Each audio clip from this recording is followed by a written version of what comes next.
नमस्कार मित्रों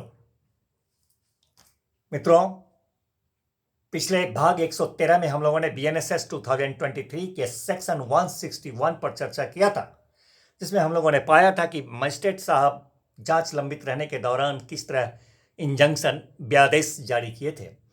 उसी सिलसिले में आज हम भाग 114 में लेकर आए हैं बीएनएसएस 2023 का दो सेक्शन 162 एंड 163। सेक्शन 162 बीएनएसएस 2023 हमें बताता है मजिस्ट्रेट में प्रोहिबिट रिपीटेशन और कंटिन्यूएंस ऑफ पब्लिक न्यूसेंस।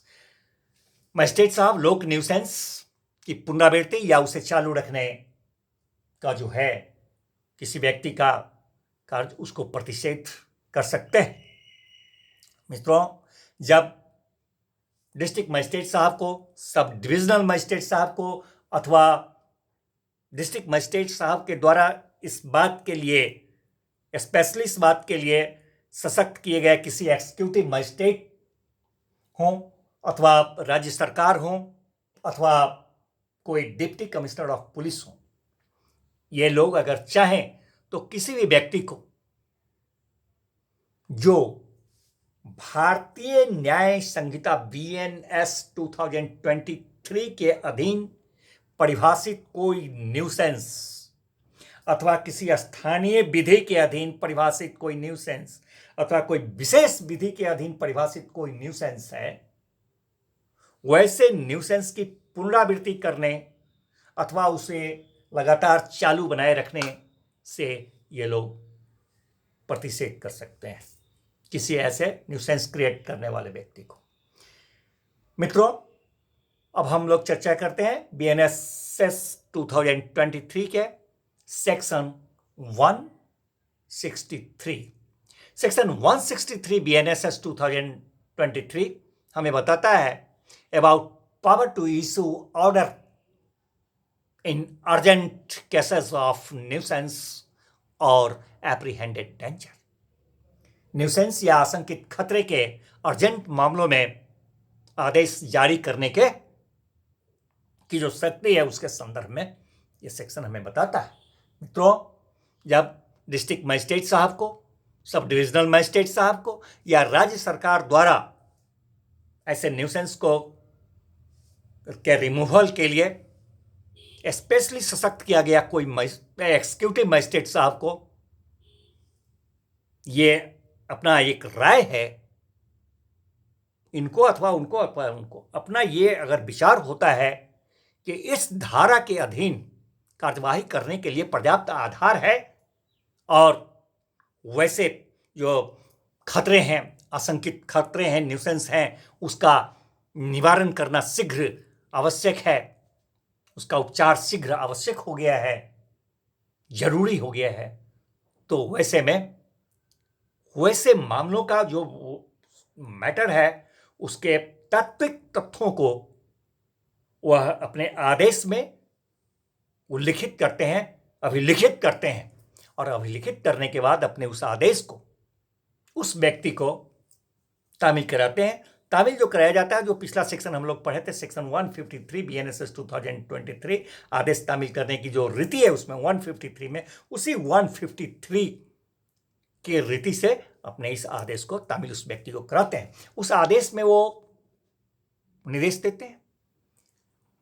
वैसे व्यक्ति को वो निर्देश देते हैं कि जिस तरह के उसके उस कार्य से, उसके उस आचरण या जो कार्य कर रहा है उससे जो न्यूसेंस क्रिएट हो रहा है उस कार्य को वो न करें, उस कार्य विशेष को रोकने का उसे निर्देश देते हैं। वो चाहे तो उसे कह सकते हैं, ये आदेश दे सकते हैं कि वह अपने कब्जे में अथवा अपने प्रबंधाधीन जो कुछ भी विशिष्ट संपत्ति है या जो कोई व्यवसाय है, जो कुछ भी व्यापार है या जो सामान वगैरह वह रखता है, कोई मकान लटक रहा है उसका, उस तरह का खतरा रास्ते पर, लोक मार्ग पर, अथवा कोई वृक्ष उसका है जो उस तरह से है, तो वो सब अपने जो उसके प्रबंधाधीन है, उसके कब्जे में है, जिस पर उसका अधिपत्य है, जिस पर उसका स्वामित्व है, वैसे को वह उसका विशिष्ट व्यवस्था करे, ये भी आदेश दे सकते हैं। ऐसी दशा में जब वो समझते हैं कि इस प्रकार का निर्देश जो देंगे वह इस प्रकृति का कि संभाव्य है कि वह विधिपूर्वक नियोजित किसी भी व्यक्ति को जो बाधा उत्पन्न हो रही है, क्षोभ है अथवा क्षति है अथवा क्या कहते हैं कि मानव जीवन, स्वास्थ्य, क्षेम वगैरह सब खतरे में पड़ा हुआ है अथवा लोक प्रशांति विक्षुब्ध हो रहा है या होने की संभावना हो रही है अथवा कोई बलवा होगा उत्पन्न, कोई दंगा फैलेगा, तो ऐसे स्थिति में इस सब का उनके आदेश से निवारण हो जाएगा। इस प्रवृत्ति का वो आदेश करते हैं उस व्यक्ति को। मित्रों, वो चाहे तो इस धारा के अधीन एक पक्षीय भी आदेश करते हैं, एक्स पार्टे, एक तरफा आदेश करते हैं, लेकिन कब? जब वो मामला बहुत उनको इमरजेंसी दिखाई देता है। और दूसरा कि देखते हैं कि ऐसे में जब वो आदेश करेंगे और 153 के रीति से उसका तामील होगा तो वो गुंजाइश नहीं है तामील होना, उसमें तब तक काफी विलंब हो जाएगा। 153 के रीति अपनाते हुए अगर आदेश का तामील कराया जाए तो विलंब हो जाएगा, मामला इमरजेंसी है, तो वहां पर एक्स पार्टे एक तरफा आदेश करते हैं। मित्रों, इस धारा के अधीन जो आदेश होता है वह किसी विशिष्ट व्यक्ति को भी किया जा सकता है अथवा किसी विशिष्ट स्थान में या विशिष्ट क्षेत्र में अगर कोई व्यक्ति रह रहा है तो उसको भी आदेश होता है, अथवा विशिष्ट स्थान में अथवा विशिष्ट क्षेत्र में कोई जनता रह रही है जो विशेष जगह पर जाती है आती है तो उसको भी इस धारा के अधीन आदेश किया जा सकता है। मित्रों, इस धारा के अधीन जो भी आदेश होता है वह 2 महीने तक के लिए प्रवृत्त होता है, परंतु राज्य सरकार अगर यह समझती है, अगर उससे ठीक समझे लगे राज्य सरकार को, तो राज्य सरकार अगर समझती है कि भाई यहां पर जो है वह मानव जीवन के लिए, स्वास्थ्य क्षेम के लिए खतरा है, उसका निवारण आवश्यक है, अथवा बलवा दंगा होगा उसका निवारण आवश्यक है, तो वह चाहे तो अपने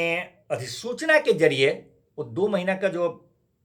आदेश का जो प्रवृत्त रहने का है अवधि, वह अपने अधिसूचना के जरिए अतिरिक्त अवधि के माध्यम से उस अवधि को विस्तारित भी करती है राज्य सरकार। लेकिन वो जो विस्तारित होगी वह 6 महीना, मैक्सिमम 6 महीना तक होगा, जिसका काउंटिंग कब से होगा कि मान लिया जाए कि अगर वह विस्तारित नहीं होता तो पूर्व का आदेश जिस तारीख को समाप्त होता उस तारीख से उसका काउंटिंग होता है। मित्रों, अगर राज्य सरकार को कोई व्यथित व्यक्ति उस तरह का आवेदन देता है, उनके आदेश के विरुद्ध कोई आवेदन देता है व्यथित व्यक्ति, तो राज्य सरकार चाहे तो अपने स्व प्रेरणा से अथवा उसके आवेदन पर अपने ही आदेश को पूरा का पूरा विखंडित कर दे अथवा चाहे तो उसको उसमें परिवर्तन कर दे। उसी प्रकार अगर मजिस्ट्रेट साहब का दिया हुआ कोई आदेश है और वह व्यक्ति उनके आदेश के विरुद्ध कोई आवेदन देता है तो मजिस्ट्रेट साहब या तो अपनी स्व प्रेरणा से अथवा उस आवेदन पर विचार करते हुए अपने ही आदेश को अथवा अपने अधीनस्थ सबॉर्डिनेट के द्वारा दिया हुआ अगर आदेश है तो उस आदेश को, अथवा अपने